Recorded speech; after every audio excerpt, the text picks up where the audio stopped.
Welcome to the Sky Therapeutics podcast. I'm your host, Tara Torres, a clinical nutritionist, researcher, educator, and consultant specializing in areas of weight loss, autoimmune disease, gastrointestinal disorders, metabolic syndrome, and other obesity-related conditions. I help clients improve their health through proper functional nutrition, professional-grade supplement protocols, exercise recommendations, education, and support using a personalized, evidence-based approach. At Sky Therapeutics, we offer functional nutrition solutions for chronic disease and help our clients develop sustainable lifestyle habits that will last a lifetime. As a friendly reminder, the information and opinions provided here today is to be taken as general information only, and you should always contact your personal physician or other qualified healthcare professional if you have any questions about your personal health and wellness. Welcome to this week's podcast where we discuss all things nutrition and anti-aging. I brought on our special guest speaker this week, who is Christy Abrams, a functional medicine nutritionist and consultant with Designs for Health, which is a very large professional grade supplement company. And I just love Christy's energy and what she brings to the functional medicine and nutrition space and her knowledge of all things supplement. And her and I have had conversations in the past about anti-aging tips and supplements, foods, and things like that I thought was just so interesting. And I really wanted to bring her on board to record something because we just had a lot of commonalities. And again, I appreciate her expertise in this area so much. So like I said, Christy is a functional nutritionist. She has a passion for helping people get to the root cause of their health issues. She was in private practice for almost 10 years before making the career shift by becoming a functional medicine consultant for Designs for Health in 2020. And at the beautiful age of 55, anti-aging has moved closer to the top of her list, just under cellular health and hormone balance.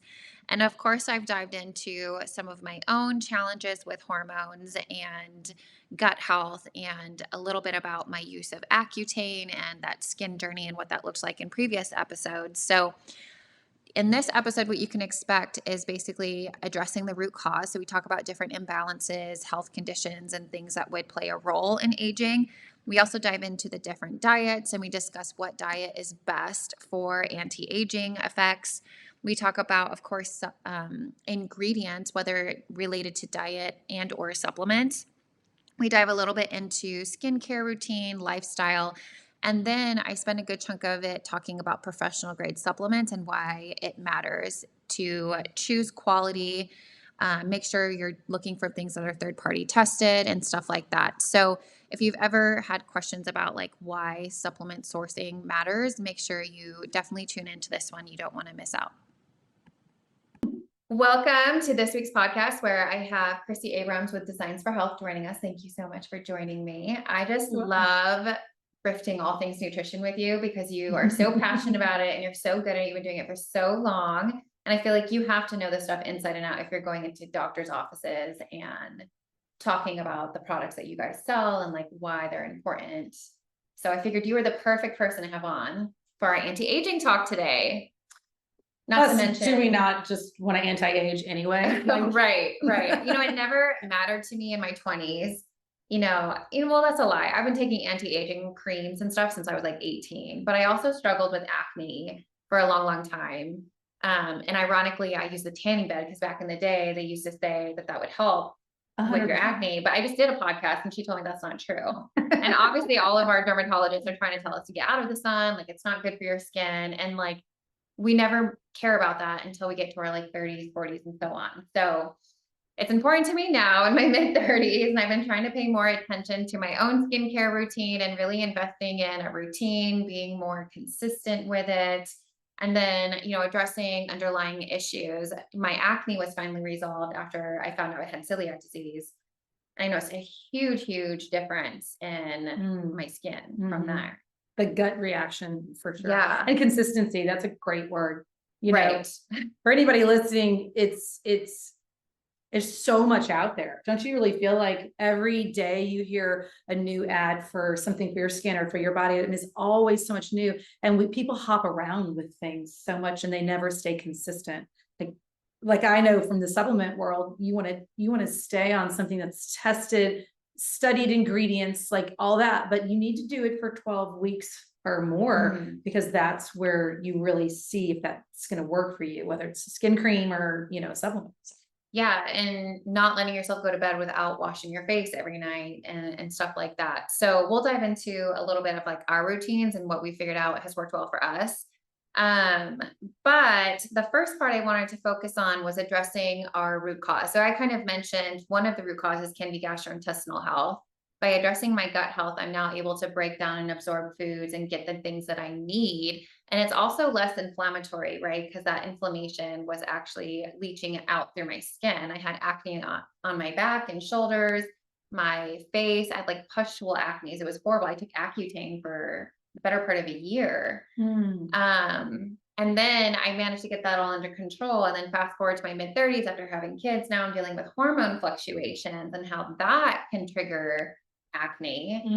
Have you had any experience with that with, I don't know, personal Not clients? personally, but yeah, definitely nutrition clients over the years, because I've worked with not only adults with kind of reoccurring things from their, younger years, but then I'm working with their kids too. So, so back years ago, before I even knew what I know now, I used to really have the connection with dairy and skin, right? Because your skin's an organ, it's the largest organ in your body. And so when you're consuming things that your body does not like, it's going to figure out how to get rid of it to some extent. And so for these kids and even for adults, bringing in, but that still goes back to the GI, right? How well that person's dealing with dairy. So, but yeah, I definitely think that you got to start in the gut. And I like to tell people 80% of everything that we deal with is in the gut. The gut. I agree.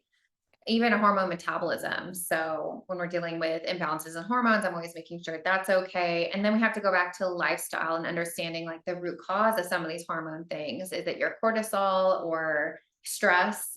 Stress kills. And I think we see that effect in various parts of the body, one of them being acne, but we see it in inflammatory conditions like cardiovascular disease as well.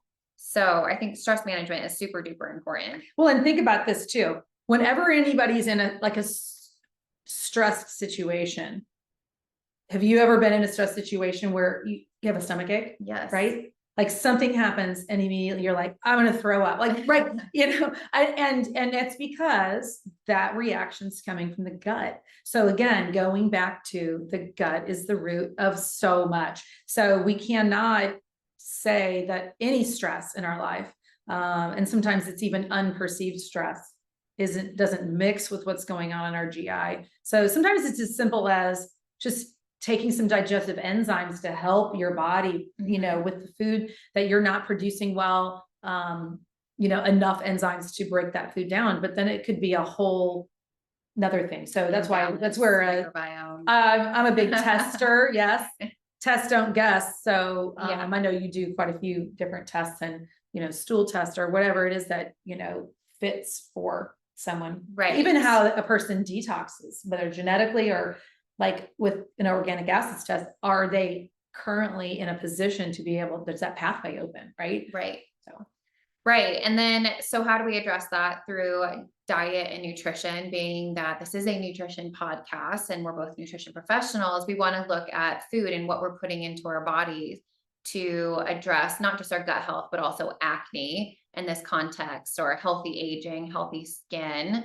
So there's a couple different diets that popped up when I was getting ready for this. And then the common underlying theme was anti-inflammatory. And that can look very different for everybody, from vegan or vegetarian to paleo or Mediterranean diet. And I always fall back on the Mediterranean diet because I feel like it's the most conducive to people's lives. Like they feel like it's the least restrictive and the most doable with like day-to-day life. Do you agree? I totally agree. And I don't think that everyone can say, it's not 100% across the board that if you eliminate animal products, you won't have inflammation. Right. Because that's just not true. You have to do some little research. Like I always suggest people work with a nutritionist to get down to you as an individual, because you can't do what your neighbor does, what your sister does, even if you're related, right? It doesn't necessarily always correlate. So define what works for you. And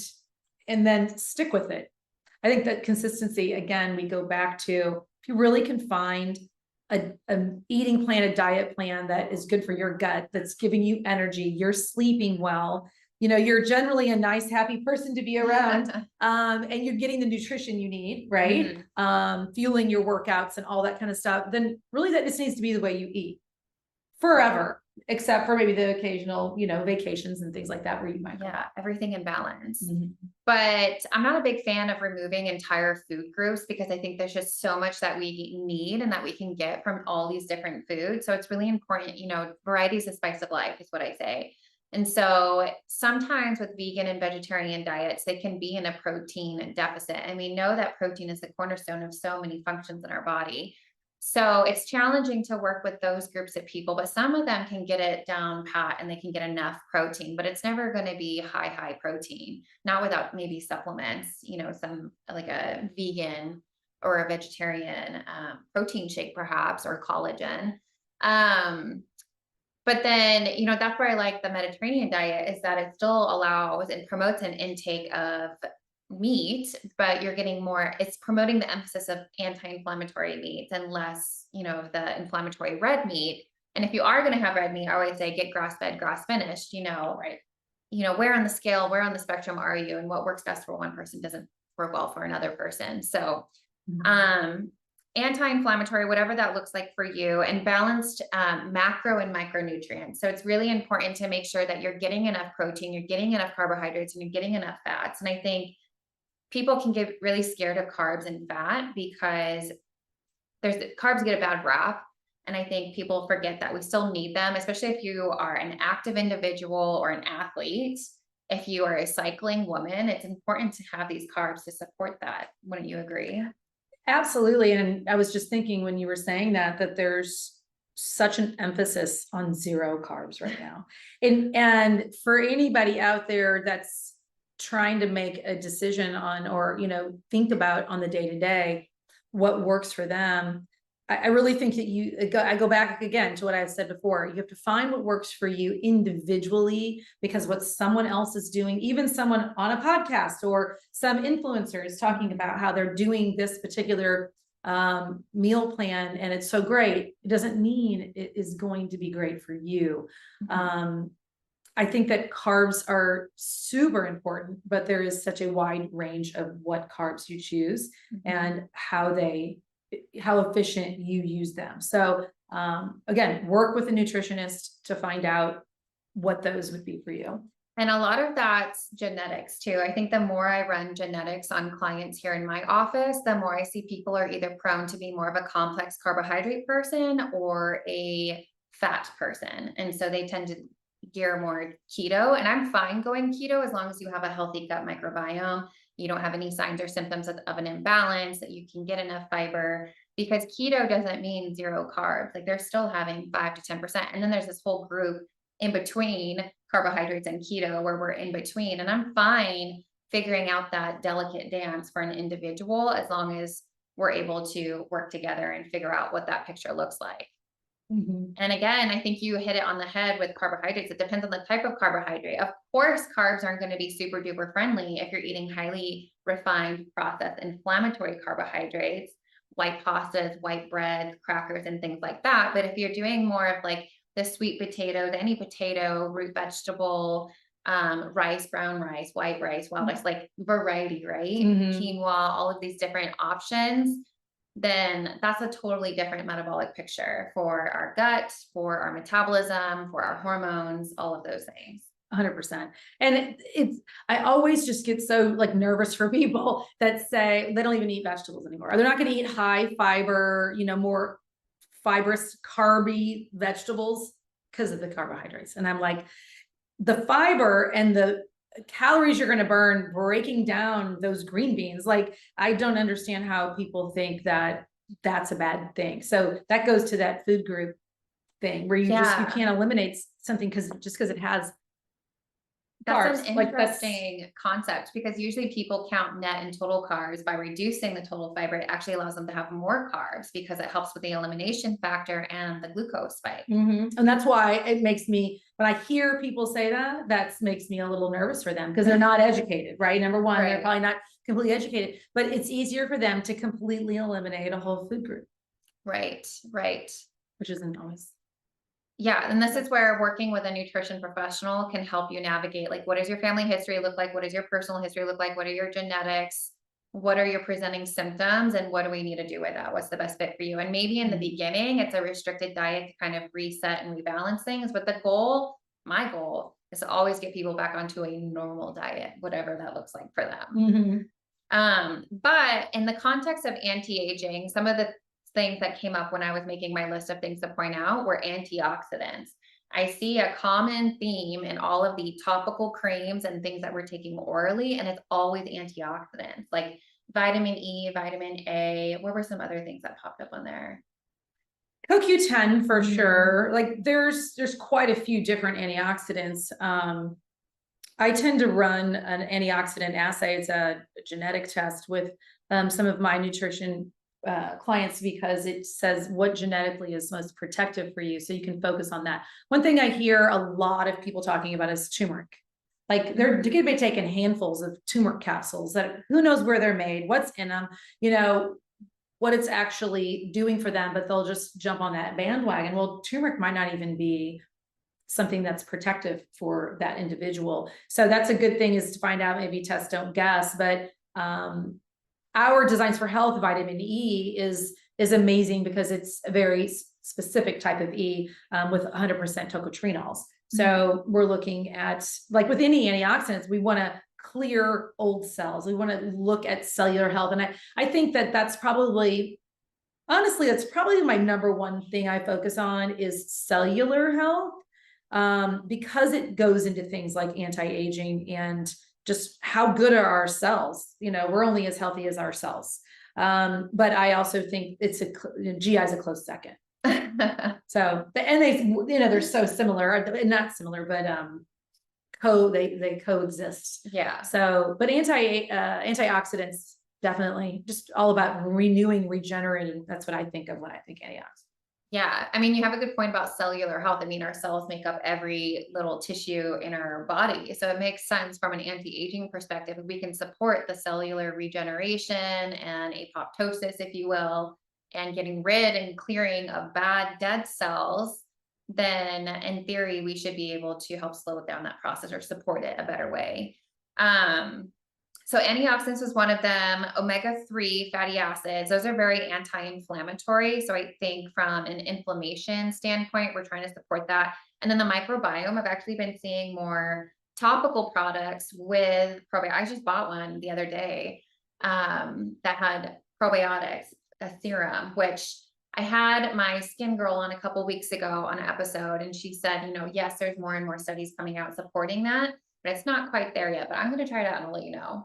Yes, because like I said before, our skin is the largest organ in our body. It has a microbiome. And we take in environmental toxins and so many things in through our skin just by being, you know, why do we have glyphosate in our bloodstream? Well, it's because it's coming in through our skin. We're touching things, we're breathing, right? So with that being said, like, why not? Like, it's not a direct, probably high dose probiotic that's going right to where we need it in that certain part of the GI, right? So, but well, and then with the microbiome, she was saying if you do too much of the vitamin A topical creams, a lot of times people will complain, and it was like big complaint about mine was like, you just jump right into using it every single night, but you're not supposed to. You have to gradually do it every couple of days, once a week, twice a week, because it does dry things out and that disrupts the microbiome. Just same with like overwashing or overly oily, it's a microbiome that becomes imbalanced. And so just paying attention to the little cues, just like you do any other part of your body,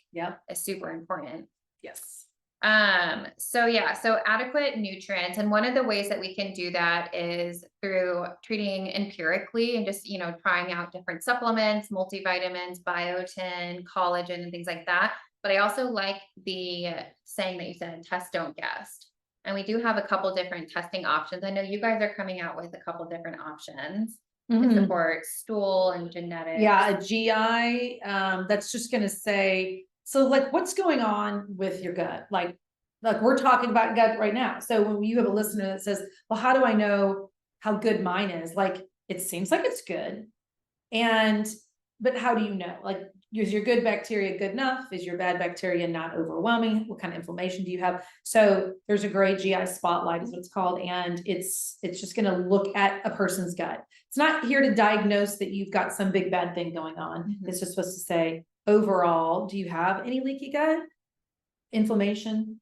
The metabolomic spotlight is organic acid. So that's when we're looking at detoxification pathways, hormone, methylation. So, quite a few different pathways there. And then genetics, like I know you were saying, when you look at your genetic SNPs and you put them in categories of health and wellness, it's not to make somebody scared that they're going to find something out about themselves. It's preventative. It's like, okay, your body doesn't do X and you can't expect it to do this because genetically it cannot. So how do we get around that? What do we do instead? People can go their whole life upset that they can't lose weight or their body's not responding to a certain type of diet or certain types of food. But if you do your genetic test, you might certainly find out exactly why that's not happening. And then, you can kind of shift another way. And then those things start to work for you. Yes. I think genetics are so important to understand in the context of nutrition, because if you have a genetic SNP, what we call them, that prevents you from metabolizing vitamin D or any of your Bs, which all of our Bs are cofactors for numerous, parts and things that happen in our body. So any deficiency can cause, something to happen in that area. So you want to make sure that you're preventing that. Also, if you're not methylating your Bs properly, that can play a role in how you're absorbing your Bs and using them, but also the detoxification of estrogens if you're not methylating them properly. So I'm a big fan of genetics when it comes to nutrition so that we know what to look for. And sometimes we have to change the way we supplement. Maybe you need a different form of a certain type of supplement. Maybe you need extra dosing of that, beyond what's recommended, the RDA for a normal, healthy person. If you are not absorbing that and utilizing it correctly, you may need more. Do your tests also give recommendations after that as far as like what supplements you would recommend and dosing of them? Because sometimes, again, it's so hard to know how far beyond the recommended daily intake do we give this person. But I think your test recommends like, hey, they may need this much, or this much to rebalance those things. Right. That's a good point. I think that unfortunately, a lot of medical practitioners, especially in conventional medicine, don't do a lot of testing at all. If they think they're going to make some money or it's going to get covered by insurance, we get caught up in this. Our doctor is going to be the overall, he knows everything. And so he hasn't done any testing on me because, he must not think I need it. Well, I would say more than anything, doctors don't do testing because they just don't have access to good tests. They don't know how to read them. They don't know what to do with the information. So they don't do anything for you. They don't offer that for you. So when you work with functional medicine, with nutritionists like yourself, we have a different, thought process when we're looking at what do we want to get to that root cause that's going on in this person. So let's do some testing to find out. Let's test your genetics. Let's look at your GI. And you can't guess that someone's, just eating that nice, healthy meal and they're getting everything they need out of it. And so we do need to have those tests done. And when our tests come back, they take the categories and they break it down into what supplements are best for that category. And then overall, what the dosing would be based on how low that person tests or how high that person tests. But then ultimately it all goes back to the practitioner to be able to say, hey, your patient and everything going on with them. And so then you guys work together to make the final choices. Right. And supplements matter. So the type of supplement that you're getting matters. And I think people always, question why I partner with a certain brand or use a certain brand. It's because I've done my research to see what forms of certain ingredients they're using, what added additional ingredients they're using. The dosing matters because, so many things over the counter will say they have this, that, and the other thing. But when you look at it, it's like a minuscule amount, or it's a proprietary blend where they don't actually lay out exactly what's in it, how much is in it, and all of those things. So how do you know that you're actually getting what you need from that? Are they third party tested for quality, for heavy metals and those types of things? So can you help me explain to anybody listening to this the importance of why professional grade supplements matter? And this isn't to say that all over the counter things are garbage. There are some things out there. It's just to really hammer home the idea that we ask that you do your research and make sure that if you're going to put your money into a supplement, make sure you know where it's coming, how it's tested, and that it's going to actually work for you. Right. That's a really good point. I think that one of the most important things is where are the ingredients that the company is using coming from.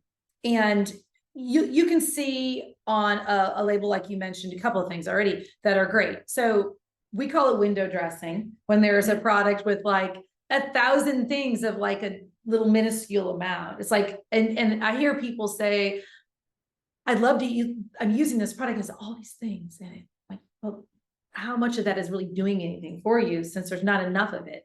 So I like to say, if you have a product that has 50 milligrams and you get it from the grocery store, well, how do you as the consumer know that 50 milligrams is enough? Is it what you need? Is it enough dosing for that particular ingredient? And needs to be even the right form. Yeah. Because there can be certain ingredients that are 4 or 5 different forms. The magnesium is a good, example. So the really cheap form that might be coming just in bulk, it might come from another country, a very cheap sourcing. And you might just think, oh, it's magnesium, pick it up and take it home. But there are 7, 8 different types of magnesium. Which one do you need and what dosing do you want? So my product might have 500 milligrams. That means you can keep buying what you're buying, but you need to take 10 of those capsules for one of my capsules, because that's where dosing really makes a point.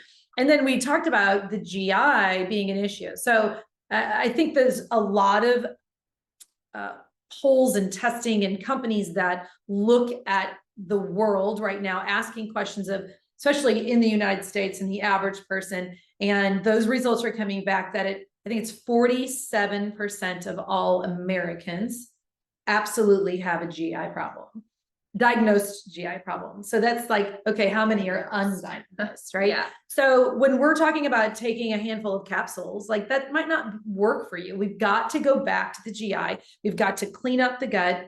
So in the meantime, when you do a liposomal, for example, you pump 2 times, hold it in your mouth 30 seconds. Most of them are similar to that.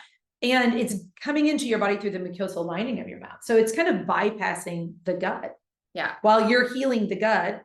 Sometimes, a liquid product that you drink, like a powder or something that you drink, is going to probably absorb a little bit better. Yeah. More bioavailable. Your body doesn't have to break it down. It's already ready to be absorbed. Right. And those individual ingredients that a company is choosing to put in a product, that is one of the key things. How bioavailable is it? So there are ingredients or products that are like berberine, for example. It in of itself is very, very, very low bioavailability. So when you work with a company, I know berberine is hot right now. People are buying it off the internet and from people who are selling it that they've never even taken a minute in their life, because it's supposed to affect your blood sugar and help you lose weight.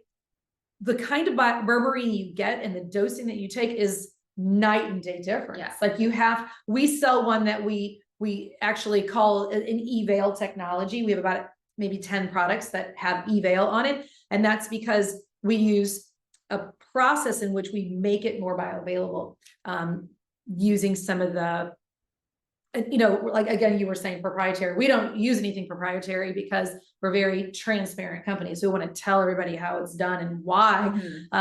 But still, we make it as bioavailable as possible. And that's going to be something that when we sell to medical licensed practitioners, that's why, because when dosing's higher, when the product is more bioavailable, you have to be careful. And it's not like a scary thing, but you have to know what you're taking. And so if that's the case, and there's a shelf at, Walmart of products, and you can just guzzle down 20 of them, right? And it doesn't hurt you, right? Because the dosing's not there, the ingredients, it could hurt you. But so that's a big difference. Designs for Health, we test as we get an ingredient in. That's super important because we need to say, where is it? How does it look on the scale of what we deem is important, which is very, very high standards. So we do tests for pesticides, heavy metals, all that. And so that has to pass. And then in the middle of making the product, we test again. Then we test the finished product before we ever put it on the market. So that does add a premium. So I think that people think, oh, that's just those expensive supplements. But you'll find that all of the top level companies, their products are a little more expensive because of those things like testing. But you have to make sure that they're actually testing. Just because something's expensive doesn't mean that it's better, especially when you're finding something online. I almost said you get what you pay for, but that's not always the case. But in this company, it is the case. And you have to be careful where you're sourcing them from. So just because the A Design for Health or any other product is available on Amazon, look at who's distributing it, because you don't know that they are keeping it in a warehouse that's climate controlled. You don't know how they're shipping it. In Texas, I can't tell you how many times things have showed up on my doorstep and the freezer pack was just completely melted and it was hot.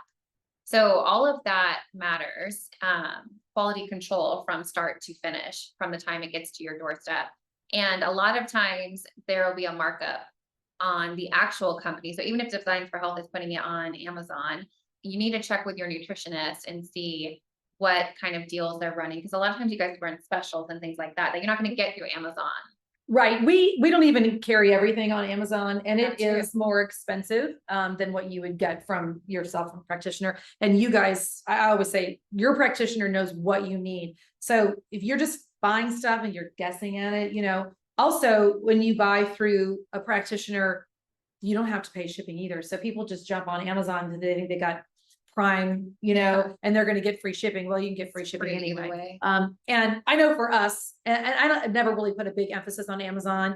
Main reason we're on there is so that we can keep an eye on anyone who might be trying to resell our product on Amazon. You should never see anything Designs for Health for sale on Amazon from anybody other than directly from us. Yeah. So if it's being sold by ABZ, wellness, then there's a good chance it could be, really old. People take the label. I mean, there is a whole process taking the labels off a bottle that's old and putting a new label on and all. Just be careful. Just be careful. You get surprised. Yeah. Just trust your practitioner. Go to the source. Yes. 100%. We have better deals and better quality control. So on that, to wrap this up with anti-aging, what are some of the anti-aging products that you guys are offering right now? Because I am a big, big fan of your collagen, but I think you guys have a new collagen out specifically for aging. Yes. Our whole body collagen that's been out for a while, that you're referring to is great. It has 3 trademarked, peptides, one for skin, like we're talking about skin, one for bones, and then one for connective tissues, muscles, tendons, ligaments. Great product. So then what we're doing is we kind of created an adjunct supplement called Whole Beauty Collagen. I actually put both of them in my coffee every morning, completely dissolves, can't taste it, it just disappears. The Beauty Collagen uses a trademarked ingredient called Lustreva, and it's for hair, skin, and nails. So 3 weeks, it's a very heavily tested studied. So when we say tested or studied, that means that humans are, using it and they're spending a lot of time, sometimes up to 2 years, seeing what we're going to get out of that product so that there's studies to back up what they're saying. 3 weeks to thicker, stronger hair, less nail breakage, and 3 months to fine lines and wrinkles really going away. So I'm like anti-aging, crossing my fingers on that one. So I just started using it. So those are 2 great products. Another one I really like is NMN, which is a precursor to NAD. Yeah. So you guys may have heard of NAD. You can get an NAD IV now. It's becoming more popular, especially in functional medicine. But it's so good for aging, for our cells, for energy. It's also been discovered that in the aging process, one of the reasons why we age is the lack of NAD.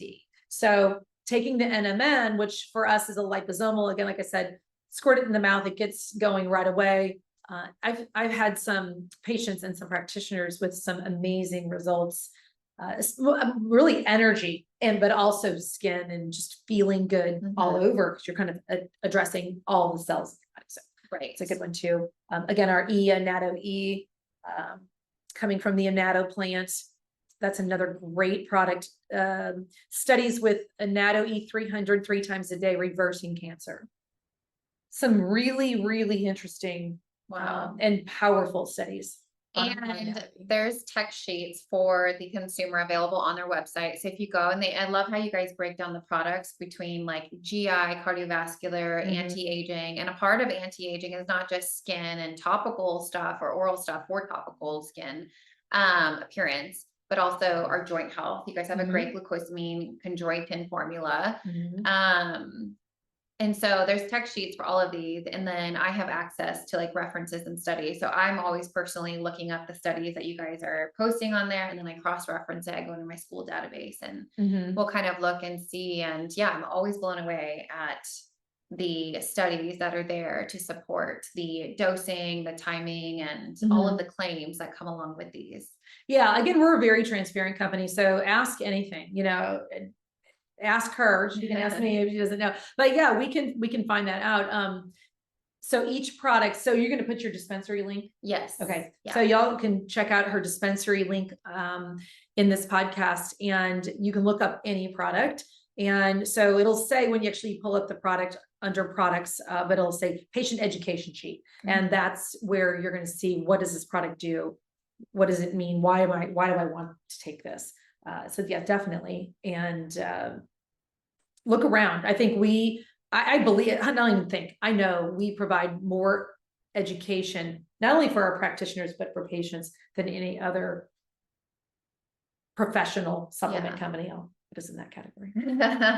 Yeah, I think it's a great relationship to have in order to provide the best quality nutrition services, but also quality supplements for clients that come into my office. So I appreciate your guys's efforts to, help us as practitioners stay on top of the latest and greatest information that's available, and the teaching and the tools and the webinars and the dinners. Like it's if you're working with, I hope everybody's working with a practitioner that's constantly educating and staying on top of what's new, because science is ever evolving and changing, and that's what we love about it.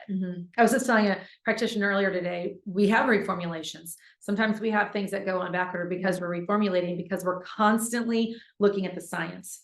Yeah. And you don't want to work with a company that's just never changed anything, because they may be missing out on something that's even better. Yeah. So I'll put the link to my dispensary with Designs for Health in our show notes. And if you guys have any questions at all, please feel free to reach out. If I can't answer them myself, we'll bring Christy back on and we'll have her answer them. Yeah, ask some questions and then we'll come back and do a question and answer. Yeah, I'm sure there's more that we can talk about. But that's all for now. Thank you for joining us and looking forward to next time. Thank you for listening to the Sky Therapeutics podcast with your host, that's me, Tara Torres. If you enjoyed today's podcast, be sure to check out any bonus info and links in the show notes. You can visit us at www.skytherapeutic.com or find us on social media, because we love connecting with our audience. Until next time, be well.